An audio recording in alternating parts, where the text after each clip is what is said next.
ዳኝነት ከጥንት እስከ ዛሬ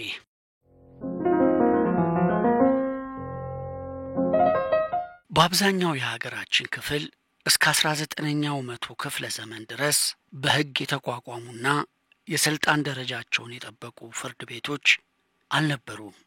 ከዚያን ዘመን በፊት የሀገራችን ዳኝነት የሚመራው በማህበራዊ ስምምነት ፍልስፍና ላይ ተመስርቶ ነበር።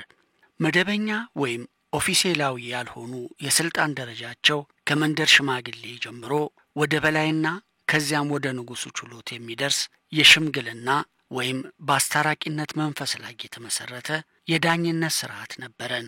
ስለ ጥንታዊ የሽምግልና የግልግል የዳኝነት ስርዓት ሁኔታ አንድ ጸሐፊ እንዲህ ብለው ገልጸውታል።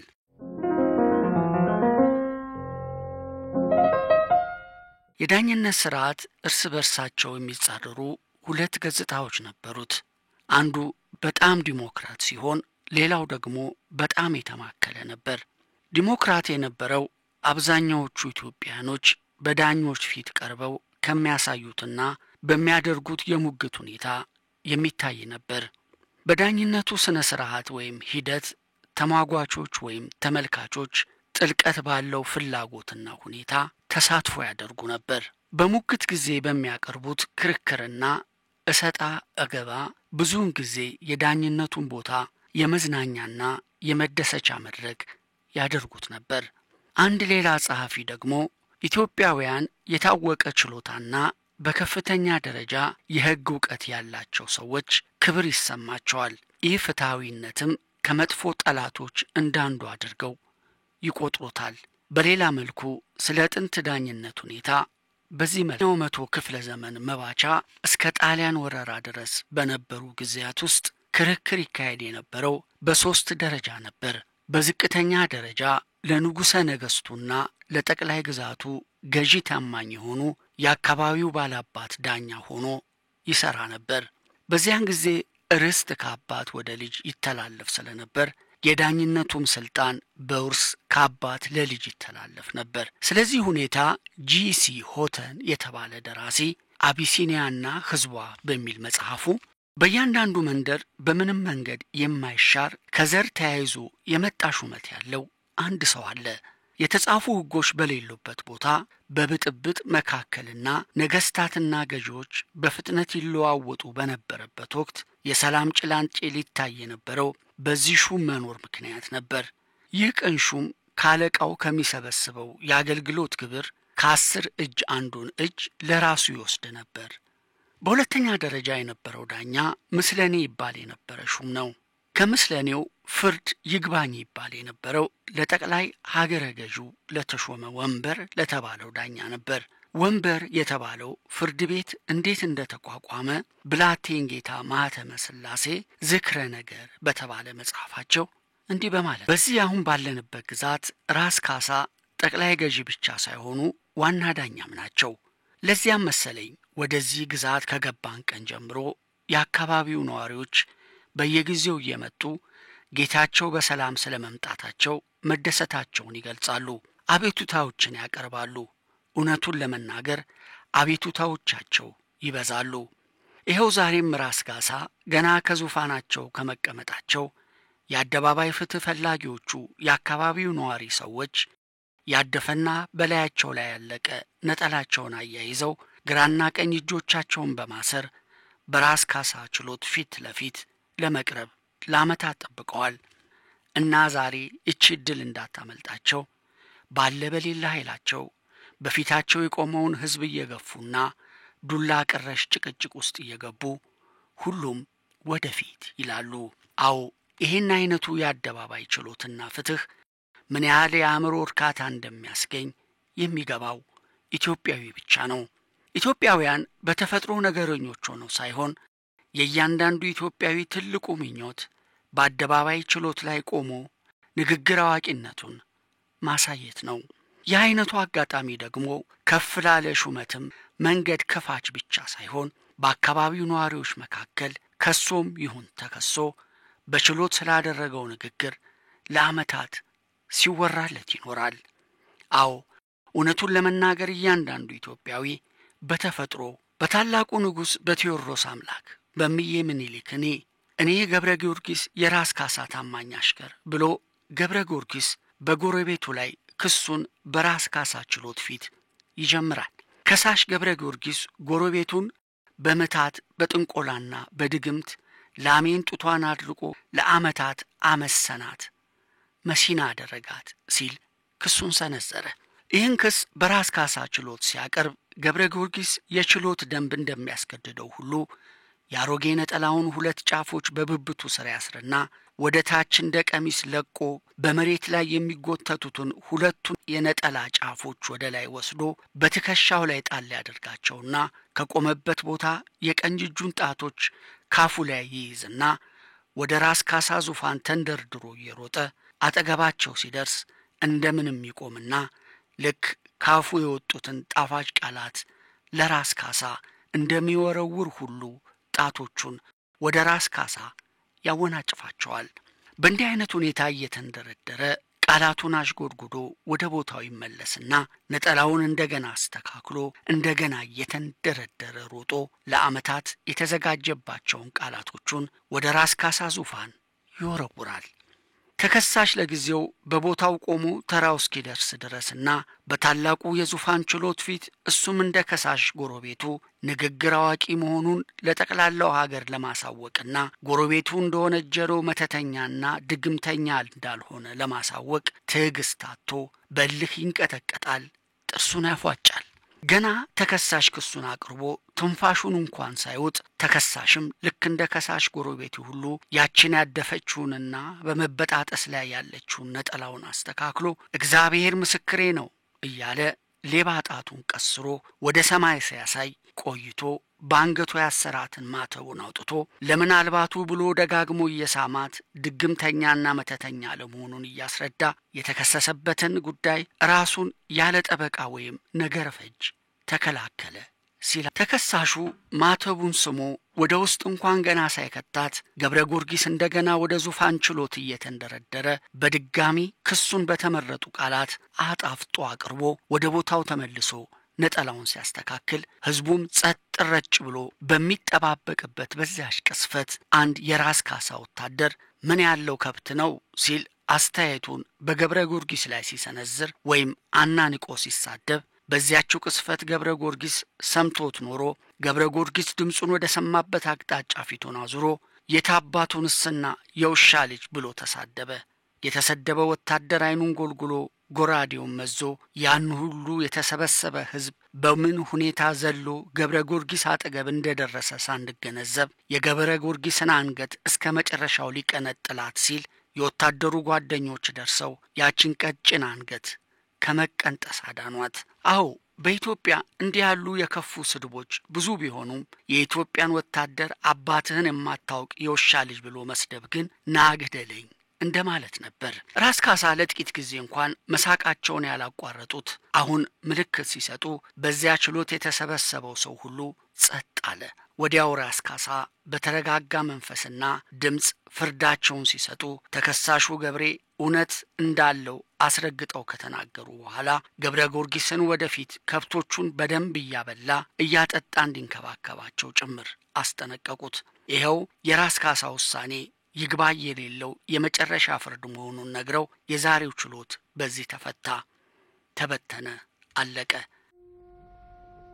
ኢትዮጵያኖች በጓደኝነት የእርስ በርስ የመገናኛ ገጠመኞች አንጻር ሙግትን የሚደሰቱበት ይመስላል። በአዲስ አበባና በሌሎች ከተሞች ውስጥ ከፍተኛ የብይን ችሎቶች ማለትም ወንበሮች ይዘረጋሉ። ይህ ነባር ባህላዊ ሸንጎ ከፍ ያለ የእንጨት ወንበር ይዘረጋበታል። ይህ ሸንጎ በሶስት አቅጣጫዎች ከፊት ለፊት ከግራና ከቀኝ ረጃጅም መቀመጫዎች አሉት። እነዚህ ወንበሮች ለዳኞችና ለሌሎች የፍትህ አካላት መቀመጫዎች ናቸው።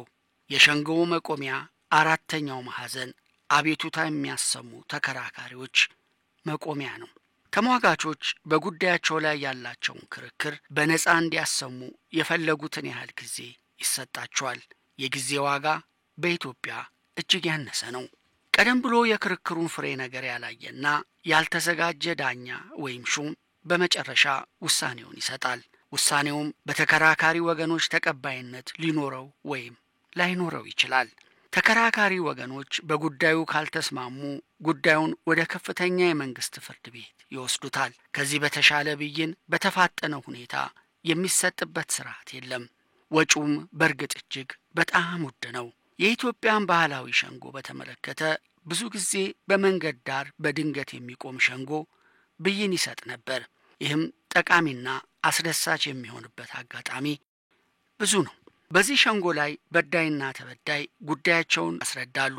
ይህን ሸንጎ የሚያዳምጡ የአካባቢው ነዋሪዎችም ሙግቱን በደስተኛነት ስሜት በጽሞና ይከታተላሉ።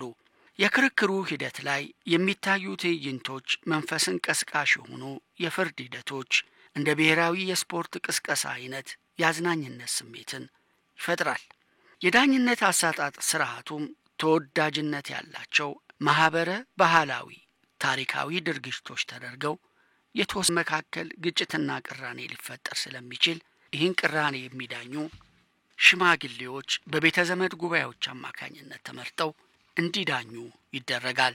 በግለሰቦች መካከል የተለያዩ አይነት ክርክሮች ይነሳሉ። በኢኮኖሚ፣ በውርስ፣ በብድር፣ በጋብቻ ወዘተ የግንኙነት መልኮች የሚፈጠሩ ግጭቶችም ይኖራሉ። በተለይ በመሬት ይገባኛል የሚነሱ ጠቦች በባህል ውስጥ በምን መልኩ እንደሚዳኙ በምሳሌነትም ማንሳት ይቻላል። በቦታ ወይም ወሰን ላይ የሚፈጠር ግጭት ቀደምት የቤተሰብ አካላት እናት፣ አባት በሕይወት ባሉ ጊዜ የሚነሳ ክርክር እምብዛም ባይታይም የቤተሰቡ ኃላፊ ወላጅ አባት ወይም እናት በሚሞቱበት ጊዜ ግን ግጭቱ በአብዛኛው ይከሰታል። ስለዚህ ክርክሮችንና አለመግባባቶችን በመንደሩ በቀበሌው ወይም በአካባቢው በሚገኙ ሽማግሌዎች ይዳኛል። እነዚህ ሽማግሌዎች የሚመረጡት በተከራካሪ ወገኖች ሲሆን የሚመረጡትም የቤተሰቡን ታሪክ ከሌሎች በተሻለ ሁኔታ ያውቃሉ ተብሎ በመታመኑ ነው። የቤተሰቡን ቅድመ ታሪክ የሚያውቁ ሽማግሌዎች ካልተገኙ ተከራካሪ ወገኖች ጉዳዩ በሽምግልና ዳኝነት ውሳኔ እንዲያልቅ መስማማት አለባቸው። የሽምግልና ዳኞችም የሚመረጡት በተከራካሪ ወገኖች ነው። በእነሱ የሚሰጠው ውሳኔ የሞራል አስገዳጅነትና አሳሪነት ባህሪ ያለው። ይህ በሁሉም የኢትዮጵያ አካባቢ አጥብቆ የሚከበር ነው። ከተከራካሪዎች አንደኛው በውሳኔ ካልተስማማ ይግባኝ በመንግስት ለተቋቋመ ይግባኝ ሰሚ ፍርድ ቤቶች በየደረጃው ያቀርባል። ጉዳዩ በመንደሩ የመንግስት ተወካይ ለሆነው ጭቃሹምም የሚቀርብበት ዘመን ነበር። እንደገና የዚህን የመንግስት ተወካይ ውሳኔ ከተከራካሪ ወገኖች በአንደኛው ተቀባይነት ካጣ ይግባኙ ለወረዳ ፍርድ ቤት ይቀርባል። ከዚያም በአውራጃ ደረጃ፣ በመቀጠልም በክፍለ ሀገር ደረጃ፣ በጠቅላይ ግዛት፣ ያኔ መንግስት ፍርድ ቤት፣ በመጨረሻም ለማዕከላዊ መንግስት ይቀርባል። ይግባኝ የተጠየቀበት ሸንጎም በተከራካሪ ወገኖች ላይ ተጨማሪ ወጪ በማስወጣት ለከፍተኛ ወጪ ይዳረጋል። ይግባኝ በሚባልበት ጊዜ ሁሉ ተጨማሪ ገንዘብ ለፍርድ ሂደቱ አስተዳደራዊ ጉዳይ ይከፈላል። በሽምግልና ደረጃ ጉዳዩ በስምምነት ካላለቀ ተከራካሪ ወገኖች ከአማኞችና ከሽማግሌዎች ጋር ሆነው ዝቅተኛ የዳኝነት ስልጣን ወዳለው መደበኛ ፍርድ ቤት ይሄዳሉ። ዳኛው በገጠር ከሆነ የጭቃሹም፣ በከተማ ከሆነ የሕግ ዕውቀት ያለው ዳኛ ጉዳዩን ላይ ይችላል። ባለጉዳዮች ሽማግሌዎች የሚሄዱት በዋሶቻቸው አማካኝነት ነው። በአብዛኛው ሁለቱን በማቆራኘት ይሆናል። ጭቃሹሙ ወይም ዳኛው እማኞች ባሉበት ክርክራቸውን ይሰማል።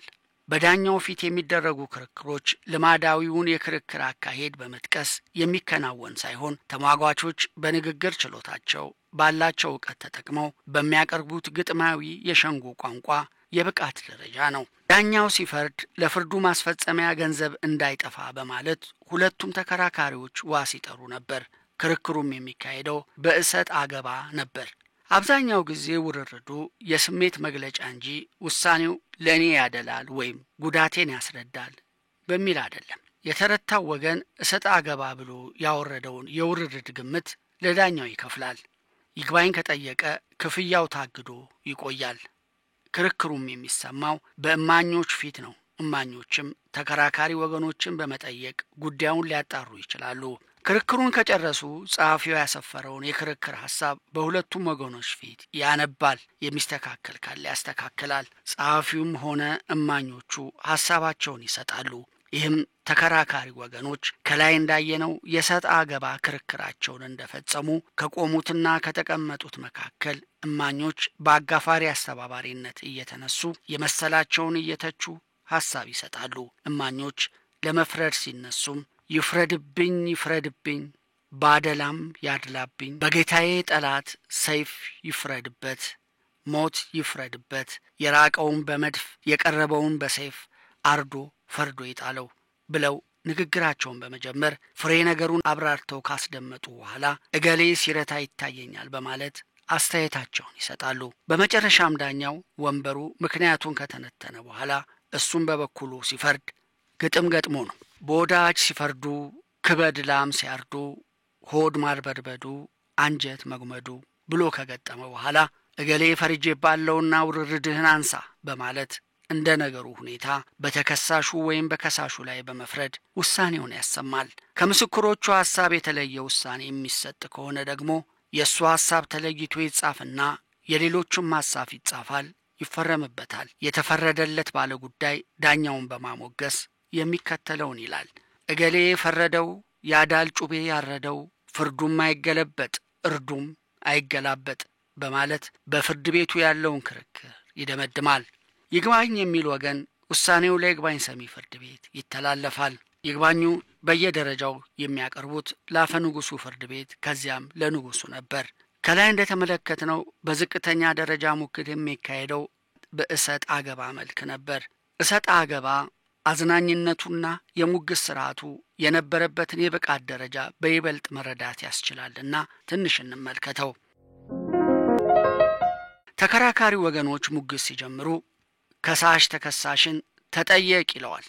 ተከሳሽም ልጠየቅ የሚል መልስ ሲሰጥ ከሳሽ በመቀጠል በላ ልበለሃ ያጤ ስርዓቱን የመሰረቱን አልናገርም ሐሰቱን ሁሌ እውነቱን ብሎ ሲያበቃ ነገር በምሳሌ ጠጅ በበርሌ ይላል።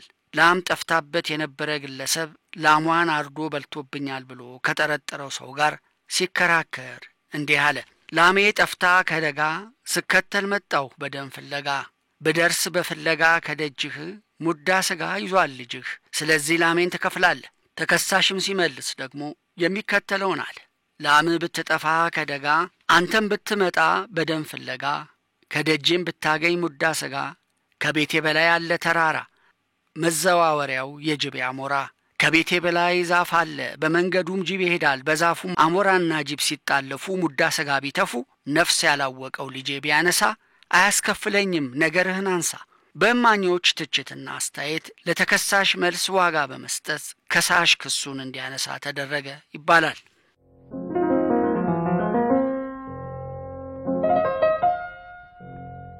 ሌላም አንድ ነገር እናንሳ። በአባትና በልጅ መካከል በተነሳ ክርክር ደግሞ አባቱን ከሳች ልጅ የሚከተለውን አለ። ያጤ ስርዓቱን የመሰረቱን አልናገርም ሐሰቱን ሁሌ እውነቱን ብሎ ሲያበቃ ተጠየቅ አለው አባቱ። ተከሳሽ አባት ሲመልስ አልጠየቅም፣ ሰማይ ይታረስ ውሃ ይታፈስ መሬት አይተኮስ ብረት አይርስ አባትም አይከሰስ። ከሳሽ ልጅ በበኩሉ ሰማይ በመብረቅ ይታረስ ውሃ በእንስራ ይታፈሳል፣ መሬት በማረሻ ይተኮሳል፣ ብረት በከሰል ይርሳል፣ አባትም በጥፋት ይከሰሳል ሲል ቀጠለ። ተከሳሽ አባት ሲመልስ ሰማይ ያለ መዓት ነጎድጓድ አያወርድ፣ ፈጣሪ አለ ክህደት ገሃነም አይሰድ፣ ያለ እርሻ በመሬት ላይ እሳት አይነድ፣ ሴት ያለን ሥራ ውሃ አትወርድ፣ አባት ለልጁ ዳኛ አትሞግተኝ ዳግመኛ ብሎ ክርክሩን በየትኛውን ፍርድ ቤት ጉዳያቸውን ለማቅረብ ምርጫ ያላቸው በመሆኑና ሙሉ የይግባኝ መብታቸው ስለሚጠበቅላቸው የዳኝነቱ ስርዓት ጥሩ ነበር። እነዚህ መብቶች ከተገቢው በላይ ለዜጎች ተተግብረው ነበር። በአንዳንድ የሀገሪቱ ክፍሎች ይግባኙን እስከ 15 ቀን ድረስ ለፍርድ ቤቶች መውሰድ ይቻል የነበረ ቢሆንም መብቱ እጅግ የተከበረ ነበር። ከዚህ ጋር አብሮ ሊታይ የሚገባው ዘመናዊ የዳኝነት ስርዓት ወደ ሀገራችን ከመግባቱ በፊት ክርክሩን አይቶ መወሰን የሚገባው ዳኛ ገለልተኛ መሆኑን ነው። ሁለቱ አካላት ክርክራቸውን ከመጀመራቸው በፊት የማረጋገጫ ስልት በሙግቱ የሚያሰሙት ቃላቸው እንደነበረ ነው።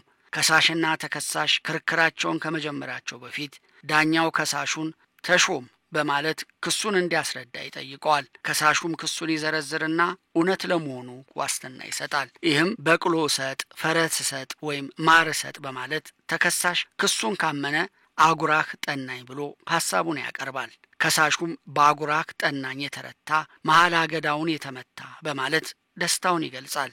ተከሳሽ ክሱን ከካደ ከሳሽ ወይም ጠበቃው አደግድጎ ወደ ኋላና ወደፊት እየተንደረደረ ወይም እንደ ሁኔታው እየተንጎራደደ የመከራከሪያ ሐሳቡን ያቀርባል። ለክርክሩ ትክክለኛነት በቅሎ እሰጥ በማለት ውርርድ ይተክላል። ተከሳሽ የመረታት ጥርጣሬ ካደረበት ከሳሹን ውርርድህን አለስልስ ወይም ዝቅ አድርግ ይለዋል። ከሳሹም ውርርዱን በማለስለስ ፈረስ እሰጥ ይላል። ይህንንም ተከሳሹ የሚቃወም ከሆነ ማር እሰጥ እስከሚል ድረስ ውርርዱ ከሳሽ ይቀንሳል። በዚያን ዘመን የገበያ ሁኔታ በቅሎ ብር 10፣ ፈረስ ብር 5ና ማር ደግሞ ብር 1 የሚያስከፍሉ ውርርዶች እንደሆኑ